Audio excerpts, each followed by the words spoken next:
네, 온라인으로 함께 모이신 여러분들을 환영하고 축복합니다. 우리 함께 10월 7일 수요 예배를 시작하도록 하겠습니다. 찬송가 259장 함께 찬양하겠습니다. 찬송가 259장입니다.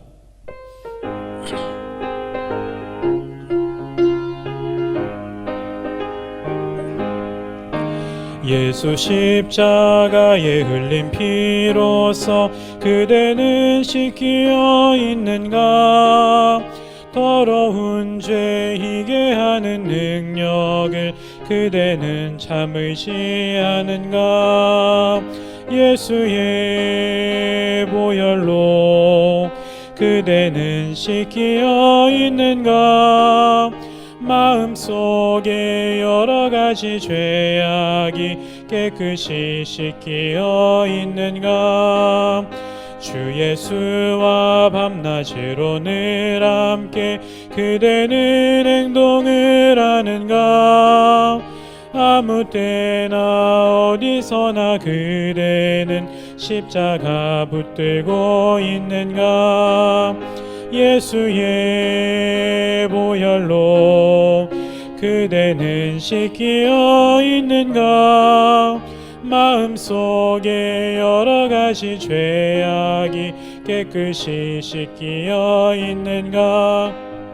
주님 예수 다시 올 때 그대는 영접할 예복이 있는가? 그대 몸은 거룩한 곳 천국에 들어갈 준비가 됐는가?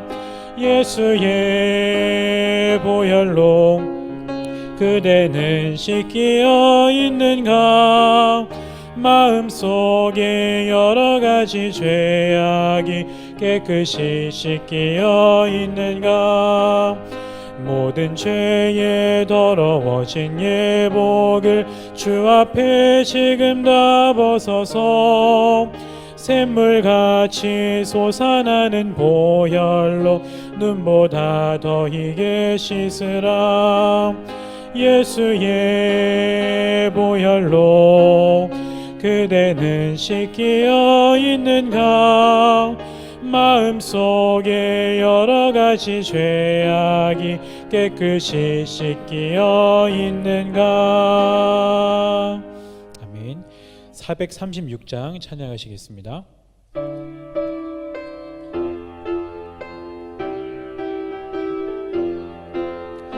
나 이제 주님의 새 생명 얻은 몸 옛것은 지나고 새 사람이로다.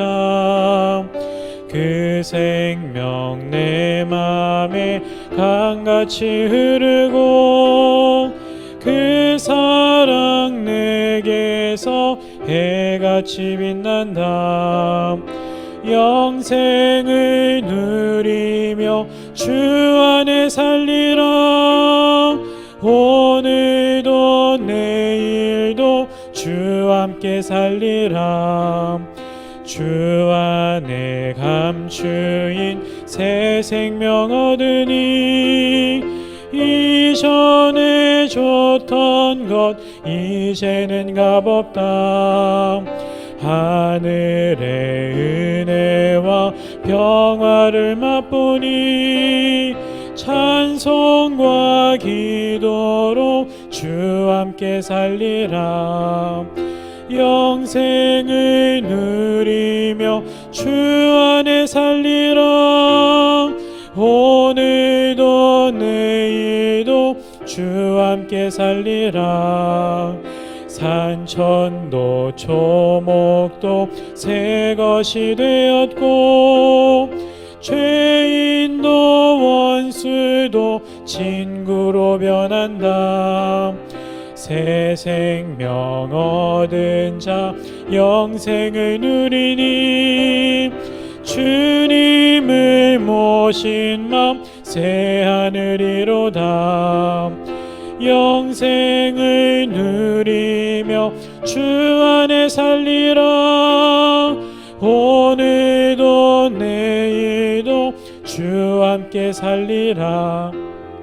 주 따라가는 길 험하고 멀어도 찬송을 부르며 뒤따라가리라. 나 주를 모시고 영원히 살리라. 날마다 섬기며 주와 함께 살리라. 영생을 누리며 주 안에 살리라. 오늘도 내일도 주와 함께 살리라. 아멘. 이 시간에는 이다니엘 전도사님께서 예배를 위해서 기도해 주시겠습니다. 하나님 아버지 감사합니다. 코로나로 인하여 한자리에 모이지 못하지만 이렇게 비대면으로라도 하나님을 찬양하고 예배하게 하심에 감사를 드립니다. 하나님, 오늘도 저희는 이 은혜에 너무도 감사하여 주님을 예배합니다. 이 시간 온전히 하나님만을 생각하며 예배드리기를 원합니다. 저희의 예배를 주님 홀로 영광 받아 주시옵소서. 그리고 이 시간 하나님 성령으로 저희와 함께 하셔서 예배를 주관하여 주시고 이 시간 저희들로 하여금 하나님께서 준비하신 모든 하늘의 은혜를 받고 돌아가는 시간 되게 하옵소서. 하나님, 코로나로 인하여 저희가 그리스도인으로 살아가는데 많은 어려움이 있습니다. 이러한 상황 가운데 저희는 하나님을 바라보지 못하고 처해 있는 상황만을 바라보며 불평만 하며 살아갈 때가 많습니다. 하나님, 이런 저희를 용서하여 주시고 처해 있는 상황에 불평만 하는 것이 아닌 그 상황보다 크신 하나님을 바라보게 하옵소서.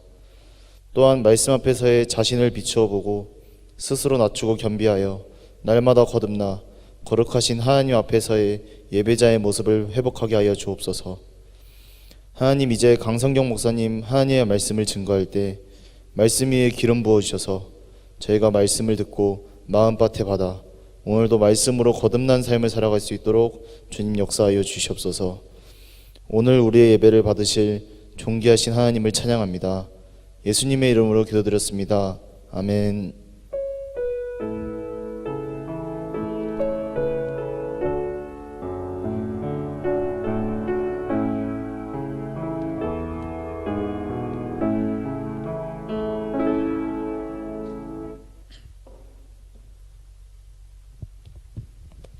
오늘 우리에게 주시는 하나님의 말씀은 로마서 3장 19절에서 28절까지의 말씀입니다. 로마서 3장 19절에서 28절까지의 말씀 제가 읽어드리겠습니다. 우리가 알거니와 물은 율법이 말하는 바는 율법 아래에 있는 자들에게 말하는 것이니 이는 모든 입을 막고 온 세상으로 하나님의 심판 아래에 있게 하려 함이라. 그러므로 율법의 행위로 그의 앞에 의롭다 하심을 얻을 육체가 없나니 율법으로는 죄를 깨달음이니라. 이제는 율법 외에 하나님의 한 의가 나타났으니 율법과 선지자들에게 증거를 받은 것이라. 곧 예수 그리스도를 믿음으로 말미암아 모든 믿는 자에게 미치는 하나님의 의인이 차별이 없느니라. 모든 사람이 죄를 범하였음에 하나님의 영광에 이르지 못하더니 그리스도 예수 안에 있는 속량으로 말미암아 하나님의 은혜로 값없이 의롭다 하심을 얻은 자 되었느니라. 이 예수를 하나님이 그의 피로써 믿음으로 말미암는 화목제물로 세우셨으니 이는 하나님께서 길이 참으시는 중에 전에 지은 죄를 간과하심으로 자기의 의로우심을 나타내려 하심이니 곧 이때에 자기의 의로우심을 나타내사 자기도 의로우시며 또한 예수 믿는 자를 의롭다 하려 하심이라. 그런즉 자랑할 때가 어디냐? 있을 수가 없느니라. 무슨 법으로냐? 행위로냐? 아니라 오직 믿음의 법으로니라. 그러므로 사람이 의롭다 하심을 얻은 것은 율법의 행위에 있지 않고 믿음으로 되는 줄 우리가 인정하노라. 아멘. 이 시간에는 하나님의 의라고 하는 제목으로 강성경 목사님께서 말씀을 전해 주시겠습니다. 하나님의 은혜가 충만한 시간 되시기를 바랍니다. 할렐루야. 하나님의 평강이 가득하시길 간절히 바랍니다. 그리고 이제 명절 연휴가 지나고 제법 아침 저녁으로 날씨가 굉장히 쌀쌀합니다. 여러분들 건강하시길 바라고 늘 하나님의 은혜 가운데 승리하시길 바랍니다. 오늘은 로마서 강의의 세 번째 시간으로서 로마서 3장의 말씀을 여러분과 같이 살펴보도록 하겠습니다. 지난주에 말씀을 들으셨다시피 사도 바울은 이방인들을 판단하고 정죄하는 유대인들에게 그 정죄함으로 똑같이 심판을 받을 것이며, 또 하나님의 심판은 유대인이든 이방인이든 모두에게 있다는 것을 말하고 있습니다. 일단 여기에서 이 말을 들은 유대인들은 굉장히 기분이 나빴을 것입니다. 2장 18절에서 21절까지의 말씀을 여러분들 함께 보시면 유대인들은 율법의 교훈을 받은 존재들이었고, 또 하나님의 뜻을 알고 있는 존재였고, 율법에 있는 지식과 진리의 모본을 가지고 있는, 그리고 또 다른 사람들을 가르치는, 율법을 가르치는 사람들이었기 때문에 유대인들의 입장에서는 자신들과 이방인들이 똑같이 하나님의 심판대 앞에 선다라는 것 자체가 굉장히 기분 나쁜 말이었을 것입니다. 더군다나 육신의 할례를 통해 겉으로도 하나님으로부터 택함을 받은 선민임이 드러나는 존재들이었기 때문에, 그러니까 자신들은 이제 하나님의 거룩한 백성이라고 스스로 인정하는 거죠. 선민임을 드러내는 존재들이었기 때문에 그런 유대인들에게 사도 바울이 이방인과 똑같이 심판이 주어진다고 하니 유대인의 입장에서는 기분이 나쁠 수밖에 없었던 것입니다. 그리고 유대인들은 이런 사도 바울의 얘기에 분명히 반론을 제기했을 것입니다. 그런데 이제 이 반론을 제기하는데 앞서서 사도 바울이 먼저 이렇게 그 유대인들이 어떤 반론을 제기할 것인가, 어떤 질문을 나에게 할 것인가, 이렇게 예상되는 질문들을 이렇게 뽑아서 그것에 대한 답변까지도 이렇게 기록해 놓은 것이 오늘 3장 1절부터 8절까지의 말씀입니다. 이 3장 1절부터 8절까지의 여기 논쟁이 이루어지는 것에서 가장 중요한 논점이 무엇이냐면 1절에 기록되어져 있는 그런즉 유대인의 나음이 무엇이며 할례의 유익이 무엇이냐라는 그 질문입니다. 내가 유대인으로서 내가 이렇게 살아가고 있는데, 그러면 율법을 지키면서 살아가고 있고 율법을 또 가르치면서 이렇게 살아가고 있는데, 그러면 내가 유대인으로서 또 할례 받은 하나님의 선민으로서 똑같이 하나님의 심판대 앞에 선다 그러면 나에게 유익이 무엇이냐라고 사도 바울에게 질문한다라는 것이죠. 유대인들이 이렇게 질문할 것이라고 사도 바울이 생각한 데에는 그 당시 유대인들의 사고방식을 사도 바울이 누구보다도 잘 알고 있었습니다. 사도 바울도 예수님을 만나기 전에는 유대인들과 똑같이 생각했기 때문입니다. 앞서서도 말씀드렸지만 유대인들은 스스로를 의롭게 여긴 존재들이었습니다. 그도 그럴 것이 앞서 언급했던 것처럼 율법의 교훈을 받은 존재들이었고, 하나님의 뜻을 먼저 알고 있는 존재였고, 율법에 있는 지식과 진리의 모본을 가지고 다른 사람을 가르치는 존재라고 스스로 생각했기 때문입니다.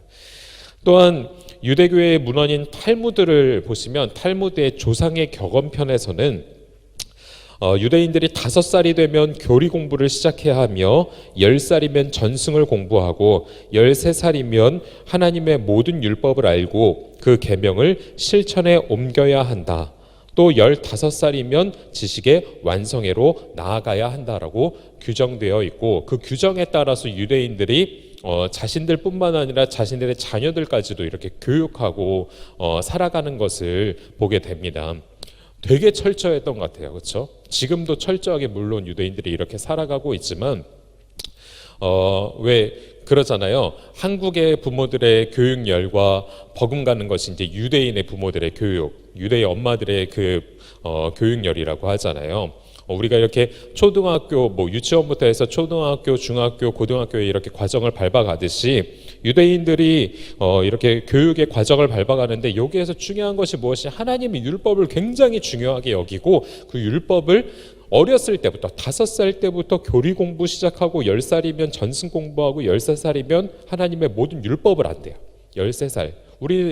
지금 우리나라의 학년으로 따지면 초등학교 6학년인 거잖아요. 초등학교 6학년 때 하나님의 율법을 다 알아야 된다라는 겁니다. 얼마나 철저하게 교육을 시키는 겁니까? 이렇게 누구보다도 율법을 먼저 알고 또 실천하고 또 가르치는 존재들이기에 유대인들은 스스로를 자랑스럽게 여기며 의롭다라고 생각하며 살았습니다. 그리고 또한 유대인들은 율법의 행위로 의롭다 하심을 얻게 된다라고 생각을 하면서 살았습니다. 그로 인해 또 영생을 얻게 된다고 이렇게 믿었던 사람들이 유대인들이었습니다. 따라서 누가복음 10장 25절에 한 율법 교사가 예수님께 와서 질문한 내용 여러분들도 아시죠? 선생님, 내가 무엇을 해야 영생을 얻으리까라고 질문을 합니다. 한 율법 교사가 예수님께 와서 영생에 대해서 질문을 하는데 무엇을 해야 영생을 얻으리까? 내가 무엇인가를 하면 구원에 이를 수 있다고 생각하는 것, 이게 유대인들의 사고방식이었다라는 것입니다. 이것을 전문적인 용어로 표현하면 율법주의인 거죠. 공로주의. 내가 무엇인가를 하고 내 공로로 구원에 이르를 수도 있다라고 하는 것. 하나님의 말씀을 지키면서 그 율법의 행위로 인해서 구원에 이르를 수 있다고 생각하는 것이 유대인들의 삶의 방식이고 사고방식이었다라는 것입니다. 그래서 유대인들은 누구보다도 율법을 지키기에 열심이고 또 그것을 지키지 않은 사람들, 자신들만 잘 지키면 되는데 거기까지는 굉장히 좋은데 그 율법을 지키지 않는 사람들을 정죄하고 판단하는 그러한 모습들까지 보였다는 것입니다. 어떻게 보면 그 율법을 지켜 나아가는 사람들의 잘못된 모습인 거죠. 그렇죠?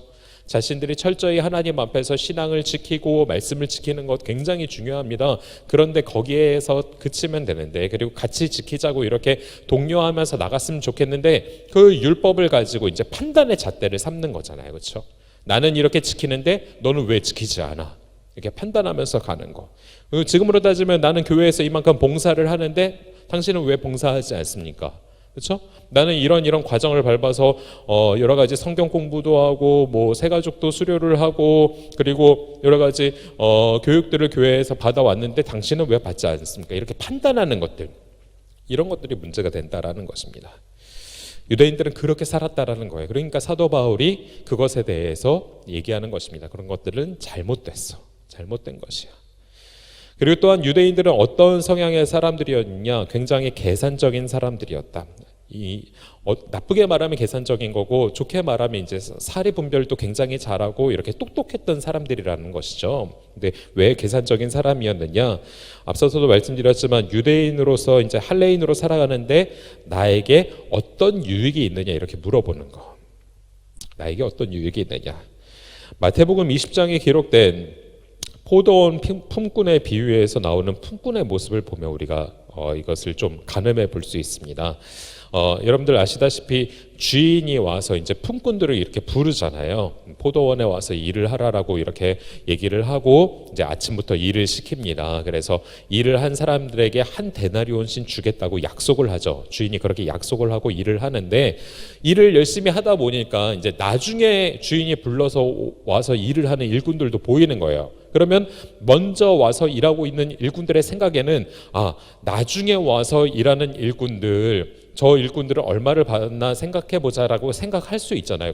그리고 결산의 시간이 왔습니다. 이제 일을 다 마치고 나서 결산의 시간이 와서 주인한테 갔을 때 나중에 온 사람도 한 데나리온을 받는 거예요. 그러니까 이제 먼저 와서 일한 사람들은 이제 머리를 굴리게 되겠죠. 계산을 하게 되는 거예요. 계산하면서 나중에 온 사람도 한 데나리온 받았는데 내가 아침부터 온종일 열심히 일했으니 나는 그 값보다 더 많은 값을 받겠지, 더 많은 페이를 받겠지라고 생각을 했겠죠. 그런데 주인이 똑같이 한 데나리온을 주는 겁니다. 그러니까 이제 불만을 품는 거예요. 나는 지금까지 이렇게 아침부터 와서 저녁까지 열심히 일했는데 왜 나는 한 데나리온밖에 안 줍니까? 나중에 저녁 늦게 와서 일한 저 사람들도 한 데나리온을 받는데 나는 좀 더 줘야 되지 않습니까? 라고 이렇게 얘기를 하는 것입니다. 이렇게 계산적인 사람들이 유대인들이었다라는 거예요. 앞서도 말씀드렸지만 좋게 말하면 이렇게 사리 판단이 굉장히 빨랐던 사람이고 똑똑했던 사람들이었던 거죠. 이렇게 계산적인 사람들, 그리고 또 앞서서 말씀드렸지만 율법의 행위를 굉장히 중요하게 여겼고 하나님의 말씀을 지키기에 힘썼던 사람들, 그리고 거기에서 더 나아가 스스로를 의롭게 여겼던 사람들이 바로 유대인들이었습니다. 그런 유대인들에게 사도 바울이 하는 얘기는 굉장히 충격적인 것입니다. 9절의 말씀 우리가 읽지는 않았지만 한번 보실까요? 9절의 말씀을 보면 사도 바울이 이렇게 얘기합니다. 그러면 어떠하냐? 우리는 나으냐? 결코 아니라 유대인이나 헬라인이나 다 죄 아래에 있다고 우리가 이미 선언하였느니라. 유대인 너희들, 하나님의 율법을 잘 가르치고 율법의 행위로 여러 가지 일들을 많이 하고 있는 유대인 너희들도 그렇고, 그렇게 살지 않는 이방인들도 그렇고, 헬라인들도 그렇고, 그리고 뿐만 아니라 우리라고 표현하고 있는 로마 기독교인들, 사도 바울의 일행들과 더불어서 로마 모든 기독교인들, 그리고 이 땅에 있는 모든 기독교인들 다 통틀어서 우리는 뭐라고 얘기하는 것입니까? 죄인이다라고 얘기하는 것입니다. 죄인. 우리는 하나님 앞에서 철저하게 죄인일 수밖에 없다라고 얘기하는 것입니다. 그리고 그 근거를 구약 성경을 얘기를 합니다. 왜? 유대인들에게 얘기하려면 구약 성경을 인용해야 되잖아요. 그렇죠? 하나님의 말씀을 인용해야 되지 않습니까? 그래서 구약 성경의 그 시편에 나오는 말씀들을 인용하면서 그 근거를 댑니다. 10절의 말씀부터 보면 의인은 없나니 하나도 없으며 깨닫는 자도 없고 하나님을 찾는 자도 없고 다 치우쳐 함께 무익하게 되고 선을 행하는 자는 없나니 하나도 없도다. 그들의 목구멍은 열린 무덤이요 그들의 그 혀로는 속임을 일삼으며 그 입술에는 독사의 독이 있고 그 입에는 저주와 악독이 가득하고 그 발은 피 흘리는 데 빠른지라 파멸과 고생이 그 길에 있어 평강의 길을 알지 못하였고 그들의 눈앞에 하나님을 두려워함이 없느니라 함과 같으니라. 인간의 죄인된 철저하게 타락한 인간의 모습을 보여줌과 동시에 그 죄의 양상까지도 다 보여주고 있는 것입니다. 입술로 죄를 짓는 모습, 삶의 모습에서 피를 흘리면서 서로 분쟁과 다툼하는 그러한 인간들의 그 죄악된 모습들을 다 성경의 말씀을 근거해서 나열함을 통하여서 사도 바울이 얘기하고자 하는 것이 무엇이냐? 하나님 앞에 의인은 아무도 없다. 모두가 다 죄인이다라는 것을 얘기하고 있는 것입니다. 그러니까 스스로를 의롭게 여기고 있는 그 유대인들의 입장에서는 또 기가 막힌 얘기인 거죠. 그렇죠?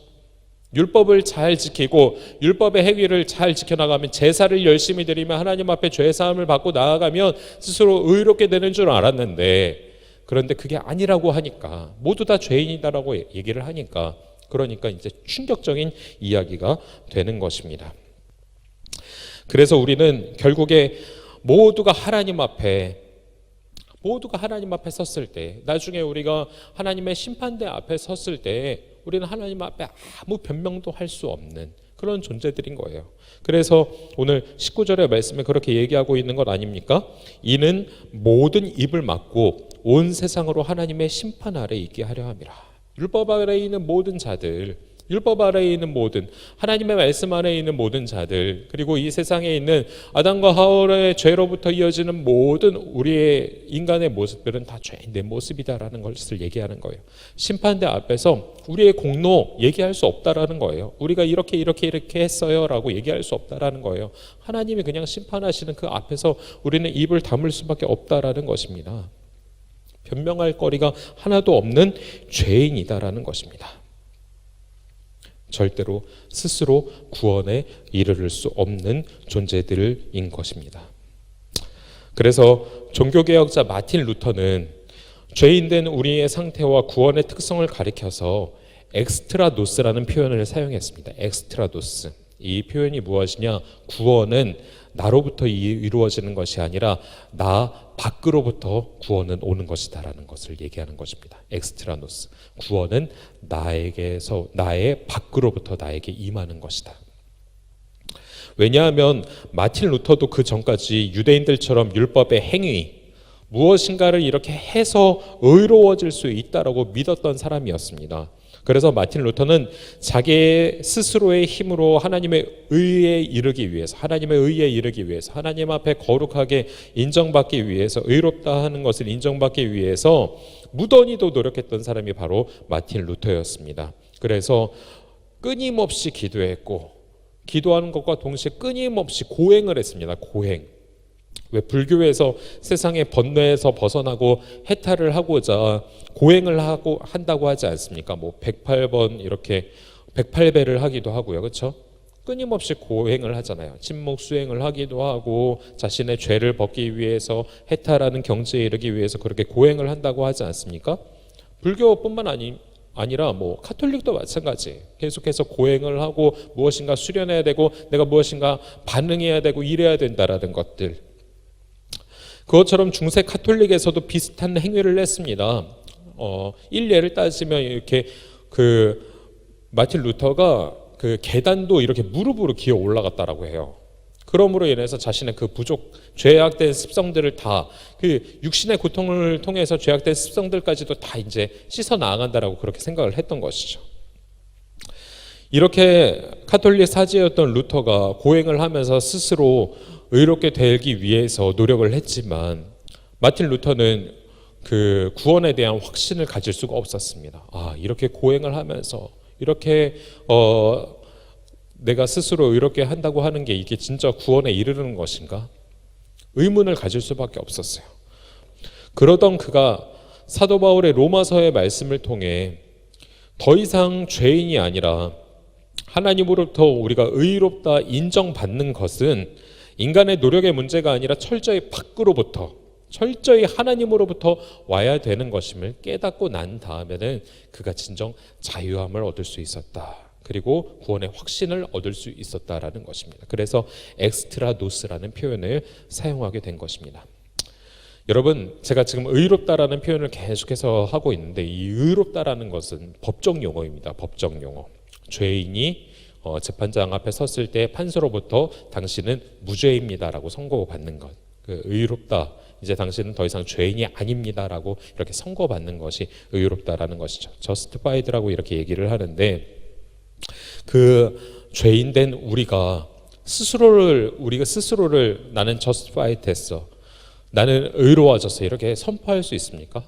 선고할 수 있습니까? 없는 것이죠. 재판장이 이렇게 선고를 해야 되는 것입니다. 재판장이신 하나님께서 우리를 의롭다라고 선고하시고 판결을 내리셔야 우리는 의로워질 수 있다라는 것입니다. 그래서 그 사실을 깨달은 마틴 루터가 엑스트라노스라는 표현을 사용하고 있는 것이죠. 오늘 우리가 함께 읽었던 본문에서도 말씀하고 있는 바가 바로 그것입니다. 로마서 3장 20절부터 22절까지의 말씀을 이 개역개정 성경이 아닌 세번역 성경으로 보면 이렇게 기록되어져 있습니다. 그러므로 율법의 행위로는 하나님 앞에서 의롭다고 인정받을 사람이 아무도 없습니다. 율법으로는 죄를 인식할 뿐입니다. 그러나 이제는 율법과는 상관없이 하나님의 의가 나타났습니다. 그것은 율법과 예언자들이 증언한 것입니다. 그런데 하나님의 의는 예수 그리스도를 믿는 믿음을 통하여서 오는 것인데 모든 사람에게 미칩니다. 거기에는 아무런 차별이 없습니다. 죄를 짓고 전적으로 타락한 인간이 회복될 수 있는 길은 하나님의 의롭다 하시는 인정밖에 없다라는 것을 사도 바울이 말씀하고 있는 것입니다. 그래서 예수님이 오시기 전에 구약 시대에서는 죄를 회개하는 방법으로 제사를 드렸습니다. 제물을 가지고 나와서 자신의 죄를 제물에게 전가시킵니다. 자신이 돈이 있으면 소를 가지고 아니면 양을 가지고 염소를 가지고 와서 이렇게 제사를 드리지 않습니까? 또 돈이 없으면 산비둘기를 잡아와 가지고 제사를 드리지 않습니까? 그 제물의 머리 위에 손을 얹고 자신의 죄를 전가합니다. 자신의 죄를 그 제물에게 전가를 하고 그 제물을 칼로 잡음으로 인해서 피를 흘림으로 인해서 그 피 흘림으로 죄 사함을 받았습니다. 그러니까 그런 행위들을 한 것이죠. 동물의 각을 뜨고 피를 흘리는 그 행위, 모든 행위들을 통해서 내가 죄 사함을 받았다라는 그런 행동들을 구약 시대에 했었다라는 거예요. 그런데 이제는 율법과는 관계없이 새롭게 하나님께서 의롭다 인정하시는 그 방법이 나타났는데 그 방법을 누가 주셨냐? 하나님이 주셨다라는 겁니다. 그리고 그것이 무엇이냐? 그 방법이 무엇이냐? 바로 예수 그리스도를 통한 방법이다라는 거예요. 예수 그리스도를 통한 방법. 하나님이 우리를 의롭게 하시는데 구약 시대에는 제사를 드렸지만 이제 신약 시대 예수님께서 오신 그 이후로는 하나님께서 예수님을 통해서 구원받는 길을 열어주셨다라는 것입니다. 그래서 그 예수님을 믿기만 하면 우리를 위해서 십자가에 못 박히셔서 피를 흘리신 아무런 죄가 없으시지만 우리의 모든 죄를 전가 받으시고 우리에게 오히려 예수님의 의를 부어 주시면서 대신에 예수님께서 우리 대신에 십자가에 못 박히셔서 피를 흘리신 그 피의 보혈로 인해서, 그 피 흘림으로 인해서 우리의 모든 죄가 용서함을 받고 우리는 예수님을 통해서 의롭다 인정을 받을 수 있게 되었다라는 것입니다. 그게 바로 사도 바울이 선포하고 있는 것입니다. 그리고 나서 사도 바울은 죄인된 인간을 의롭게 하시는 하나님의 방법을 구체적으로 다시 한번 설명을 합니다. 23절과 24절의 말씀입니다. 모든 사람이 죄를 범하였음에 하나님의 영광에 이르지 못하더니 그리스도 예수 안에 있는 속량으로 말미암아 하나님의 은혜로 값없이 의롭다 하심을 얻은 자 되었느니라. 모든 사람이 죄를 범하였고 한 명도 죄를 범하지 않은 사람은 없다라는 것을 먼저 선포합니다. 그 죄인된 사람들이 하나님 앞에 하나님의 영광에 이를 수 없음도 사도 바울은 얘기하고 있습니다. 그런데 재판장 되시는 하나님께서 자신의 독생자, 자신의 하나밖에 없는 아들을 보내셨고 그 예수 그리스도의 핏값으로 인간의 죄를 사해 주셨습니다. 속량이라는 표현을 사용하고 있는 것이죠. 영어 성경에서는 리뎀션이라는 표현을 사용하고 있습니다. 리뎀션, 값을 주고 바꾸다라는 의미입니다. 값을 주고 바꾸다. 하나님께서 예수님을 우리에게 주시고 우리의 죄의 값을 다 갚아주셨다라는 의미입니다. 속량해 주셨다. 우리의 죄의 값을 예수님의 피로, 예수님으로 다 갚아주셨다. 죄는 인간이 지었는데 그 값을 판결하시는 판사가 되시는, 재판장이 되시는 하나님께서 갚아주십니다. 죄인이 판사 앞에 갔는데 아무것도 하지 않았는데 그냥 그 예수님을 믿기만 하면, 우리를 위해 피 흘리신 그 예수님을 믿기만 하면 무죄라고 말씀하시는 거예요. 이 얼마나 큰 은혜입니까? 이 얼마나 큰 은혜입니까? 은혜가 너무 커서 그것을 갚을 수 없기에, 가치를 매길 수 없기에 값없는 은혜다라고, 우리가 도저히 갚을 수 없는, 왜 우리가 부모님의 은혜를 얘기할 때도 그러잖아요. 갚을 수 없는 은혜, 그렇게 얘기를 하지 않습니까? 그런데 마찬가지로 그것보다도 더 큰 은혜, 부모님의 은혜보다도 더 큰 우리의 모든 죄를 사해 주시는, 우리를 위해 대신 죽으시는 그 예수님의 은혜에 대해서 사도 바울이 얘기하는 표현, 값없이 우리에게 주신 그 은혜. 우리는 아무것도 값을 치르지 않았지만 우리의 죄를 위해서 하나님께서 보내주신 하나님의 사랑이 정말로 확증되는 그러한 은혜, 예수님의 보혈의 은혜, 그것이 바로 하나님의 은혜입니다. 값없는 은혜인 줄 믿습니다. 그리고 나서 피의 복음을 선포합니다. 사도 바울이 피의 복음을 선포하는데 25절의 말씀에 보면 이 예수를 하나님이 그의 피로서 믿음으로 말미암아 화목제물로 세우셨으니 이는 하나님께서 길이 참으시는 중에 전에 지은 죄를 간과하심으로 자기의 의로우심을 나타내려 하심이니. 이 말씀을 좀 더 자세히 보기 위해서는 여러분들께서 히브리서의 말씀을 같이 보시면 좋습니다. 히브리서 9장의 말씀에 특별히 이 예수님의 피 흘리심에 대해서, 그리고 이 피 흘리심의 의미가 어떤 것인지에 대해서 분명하게 기록되어져 있는데, 자, 먼저 22절의 말씀 한번 보도록 하겠습니다. 29장 22절입니다. 율법을 따라 거의 모든 물건이 피로써 정결하게 되나니 피 흘림이 없은즉 사함이 없느니라. 율법에 그렇게 기록되어 있는 거예요. 피 흘림이 없으면 사함도 없어. 너희들이 지었던 모든 죄들, 사람이 짓는 모든 죄는 다 피 흘림으로 인해서 사함을 받을 수 있다라는 것을 얘기하고 있는 것입니다. 그런데 9장 11절부터 15절의 말씀을 보면 얼마나 은혜가 되는지 모릅니다. 12절부터 15절 말씀 읽어드리겠습니다. 염소와 송아지의 피로 하지 아니하고 오직 자기의 피로, 예수님의 피인 거죠. 영원한 속죄를 이루사 단번에 성소에 들어가셨느니라. 염소와 황소의 피와 및 암송아지의 죄를 부정한 자에게 뿌려 그 육체를 정결하게 하여 거룩하게 하거든 하물며 영원하신 성령으로 말미암아 흠없는 자기를 하나님께 드린 그리스도의 피가 어찌 너희 양심을 죽은 행실에서 깨끗하게 하고 살아계신 하나님을 섬기게 하지 못하겠느냐.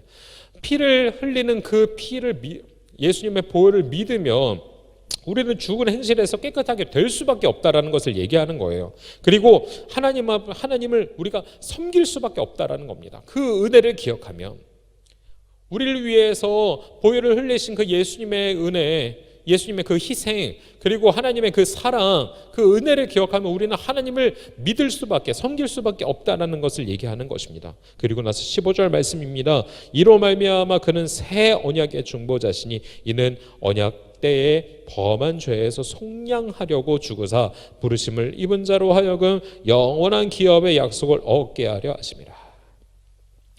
우리로 하여금 우리의 모든 죄를 속량하시고, 그리고 부르심을 입은 우리 모든 성도들이, 하나님을 믿는, 그리고 예수님을 믿는 우리 모든 성도들이 다시금 새로운 영원한 언약을 회복하게, 영원한 그 기업, 모든 것을 회복할 수 있도록 하나님께서 그렇게 만들어 주신다라는 겁니다. 얼마나 은혜가 됩니까? 그렇죠? 이 말씀을 읽으면 참 기가 막힙니다. 그렇죠? 죄는 인간이 다 지었습니다. 잘못은 다, 사고는 다 인간이 치고, 사고는 다 우리들이 친 거죠. 그렇죠? 우리들이 죄를 짓고 사고 치고 다 그렇게 잘못을 했는데 용서하시는 분, 그리고 그 값을 다 치루어 주시는 분은 하나님이에요. 마치 부모가 어린 자녀들이 밖에 나가서 그렇게 사고 치고 잘못하고 오면은, 그럼 그것을 대신해서 이렇게 다 갚아주는 것. 저도 어렸을 적에 이렇게 운동을 하다가 유리창을 깬 적이 있거든요. 유리창 깨면은 제가 갚을 수 있습니까? 못 갚죠. 부모님이 다 갚아주세요. 잘못은 내가 했는데 대신 부모님이 고개 숙이시고 잘못 피시고, 그리고 값도 다 치러주시고, 그런 은혜를 하나님께서 우리에게 부어주시는 거예요. 그 유리창과 매길 수 없는, 그 내 잘못과 매길 수 없는 그런 것들, 하나님께서 나의 모든 죄들, 하나님께서 우리의 모든 죄들을 다 용서해 주신다라는 겁니다. 잘못은 우리가 했는데, 죄는 우리가 지었는데, 사고는 우리가 쳤는데 그 값을 다 치러주시고 수습하시는 분이 바로 하나님이시다. 그리고 용서하고 괜찮다라고 말씀하시는 분도 하나님이시다. 그 하나님을 믿기만 하면, 의지하기만 하면 하나님은 그것만으로 족하게 여기시는 분이 하나님이시다라는 거예요. 그래서 사도 바울이 얘기하는 것은 그것입니다. 그러므로 우리가 무엇을 자랑하겠느냐, 그리고 무슨 법으로, 우리가 무슨 행위를 함으로 인해서 우리가 의롭다고 하나님 앞에 인정받을 수 있겠느냐. 오직 우리는 그런 하나님, 우리를 용서하시고 사랑하시고 끝까지 인내하시고 기다리시고 긍휼을 베푸시는 그 하나님을 믿을 수밖에 없다라는 것을 얘기하는 것입니다. 그 예수님을 우리는 믿을 수밖에 없다라고 사도 바울은 얘기하고 있는 것입니다. 그래서 28절의 말씀에 보면, 그러므로 사람이 의롭다 하심을 얻는 것은 율법의 행위에 있지 않고 믿음으로 되는 줄 우리가 인정하노라. 온전히 믿으면서 나아가라는 거예요. 온전히 믿으면서, 예수님을 믿으면서, 예수님을 믿을 때 하나님의 의가 우리에게 오기 때문에, 예수님의 그 의로우심이 우리에게 오기 때문에 예수님을 믿으면서 살아가라라는 것입니다. 여러분, 우리가 세상을 살아가면서 많은 죄의 유혹들이 있습니다. 그리고 그 유혹들에 걸려 넘어질 때도 많이 있습니다. 그런데 여러분들, 하나님을 온전히 의식하시고 살아가시고, 그리고 우리를 위해서 아무런 죄가 없으시지만 우리의 죄의 값을 치러주시기 위해서 십자가에서 못 박히신 그 예수님의 은혜를 기억하시면서, 내가 다시는 예수님을 십자가에 못 박는 일이 없어야지, 그렇게 다짐하고 결단하면서 좀 사셨으면 좋겠습니다. 여러분에게만 드리는 말씀이 아닙니다. 저에게도 지금 하고 있는 말이에요. 죄 짓지 말아야지, 그래서 예수님을 다시 십자가에 못 박는 일이 없어야지라고 그렇게 선포하는 것입니다.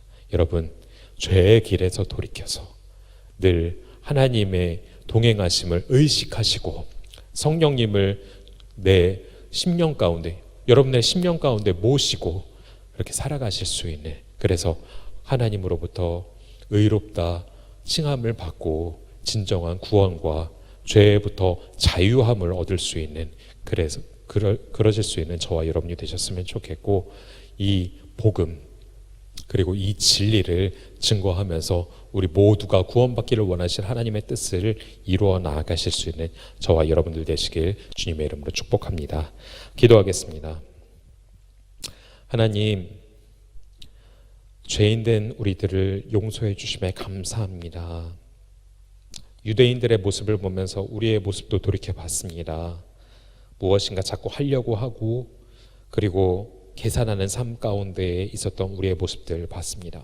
그리고 무엇인가 많이 했을 때 인정받지 못하고, 그리고 또 사람들에게 칭찬받지 못하면 그러면 괜히 불평하고 원망했던, 그리고 하나님으로부터 인정받지 못하면 괜히 불평하고 원망했던 지난날의 모습들 되돌아봤습니다. 하나님, 그 부족한 모습들 긍휼히 여겨주시고 용서하여 주시고, 우리는 그렇게 계산적이었지만 값없이 우리에게 주신 하나님의 은혜에 감사하며, 그리고 우리는 그렇게 자꾸 무엇인가 하나님 앞에 더 바라고 원망하고, 그리고 왜 우리에게 그렇게 해주시지 않냐고 불평했지만, 그럼에도 불구하고 우리에게 날마다 좋은 것으로 부어주시고 은혜 주시는 하나님의 은혜를 기억하며 살아갈 수 있는 우리 모두가 될 수 있도록 은혜를 베풀어 주시고 함께하여 주시옵소서.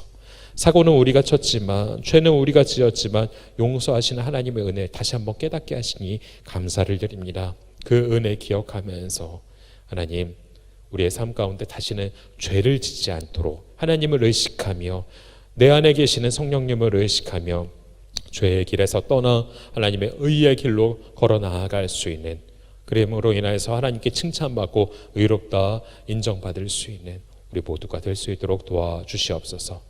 손 내미시는 하나님의 손을 붙잡고 순종하면서 걸어 나아갈 수 있는 우리 모두가 될 수 있도록 도와주시고, 믿지 않은 많은 사람들에게도 이 진리의 복음을 선포하여서 모두가 함께 구원의 반열에 이룰 수 있도록 하나님 함께하여 주시옵소서. 이끄실 하나님을 기대하며 살아서 역사하시는 예수 그리스도의 이름으로 간절히 기도드립니다.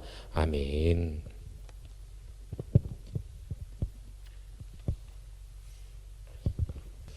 광고 말씀드립니다. 여러분 지금 코로나19 상황으로 인해 계속해서 비대면 예배를 드리는데, 여러분 비록 이런 상황이지만 어디서나 여러분들 성전된 분들인 거 기억하시고, 내가 주님과 함께 동행하는 자라는 걸 기억하시면서 일상에서 주변에 예수님을 전하는 일에 사랑으로 섬기고 온유와 겸손으로 대하시면서 십자가의 복음이, 예수님의 사랑하심이 여러분을 통해 드러나는 일에 함께 경주해 주시면 좋을 것 같고요. 여러분 기도해 주셔서 우리 김영성 원사님 수술 잘 끝마치셨고요. 지금 이제 회복 중이십니다. 근데 몸에서 무려 그냥 담당에 200개 정도 되는 돌이 나왔대요. 어마어마한 양이거든요.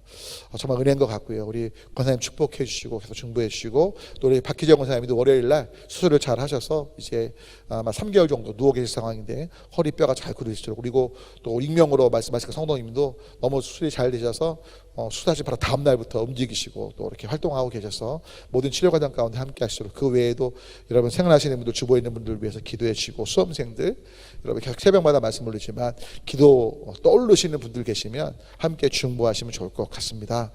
축복하고, 그리고 또 동영상 예배 특별히 계속해서 광고가 나갈 건데요. 사랑하기에 공유합니다. 이제 아마 문자를 우리 간사님께서 보내주셨을 텐데, 교회에서 보내드린 그 문자 그 유튜브 주소 클릭만 하시면 동영상을 볼 수 있기 때문에 주변에 좀 내가 사랑하기에 공유한다고 옆에 예수님 믿지 않거나 또 믿었다가 실족하신 분들한테, 다른 교회 잘 다니시는 분들은 드리지 마시고요. 하지만 실족해서 교회를 안 나가거나 또 정말 예수님 안 믿는 분들에겐 한번 우리 교회 홈페이지 동영상이 올라온 건데 제목 보면서 그 제목 중에 내 마음에 와닿는 게 있으면 보면 좋겠다고 꼭 말씀해 주시면 좋을 것 같습니다. 감사합니다. 네, 찬송가 310장 함께 찬양하시겠습니다. 잠시만요. 잠시만요. 저것. 네, 찬송가 310장 찬양하시고 담임 목사님 축도로 예배를 마치도록 하겠습니다.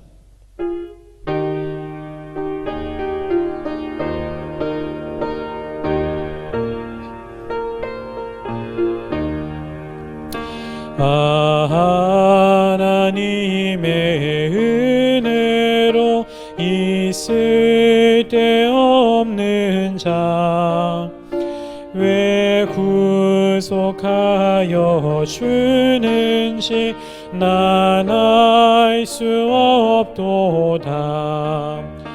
내가 믿고 또 의지함은 내 모든 형편 아시는 주님, 늘 보여주실 것을 나는 확실히 아는, 왜 내게 굳센 믿음과 또 복음 힘 주셔서 내 마음이 항상 편한지 난 알 수 없도다. 내가 믿고 또 의지함은 내 모든 형편 아시는 주님 늘 보호해 주실 것을 나는 확실히 아네. 왜 내게 성령 주셔서 내 마음 감동해 주 예수 믿게 하는지 난 알 수 없도다. 내가 믿고 또 의지함은 내 모든 형편 아시는 주님 늘 보호해 주실 것을 나는 확실히 아네. 주 언제 강림하실지 혹 밤에 혹 낮에 또 주님 만날 그곳도 난 알 수 없도다. 내가 믿고 또 의지함은 내 모든 형편 아시는 주님 늘 보호해 주실 것을 나는 확실히 아네. 다시 함께 기도합니다. 하나님 아버지, 계속해서 매주 수요일마다 로마서를 통해서 주님의 음성을 듣게 하시니 감사한데 오늘 귀하신 목사님 통해서 하나님의 의, 우리의 의가 아니라 오직 예수 그리스도 안에 있는 그 의, 힘 있는 모두가 되게 하시고 예수님이 주님 되신 삶, 그래서 하나님께 영광이요 주변에 복의 통로된 삶을 사는 우리 모두가 되도록 복내려 주시옵소서.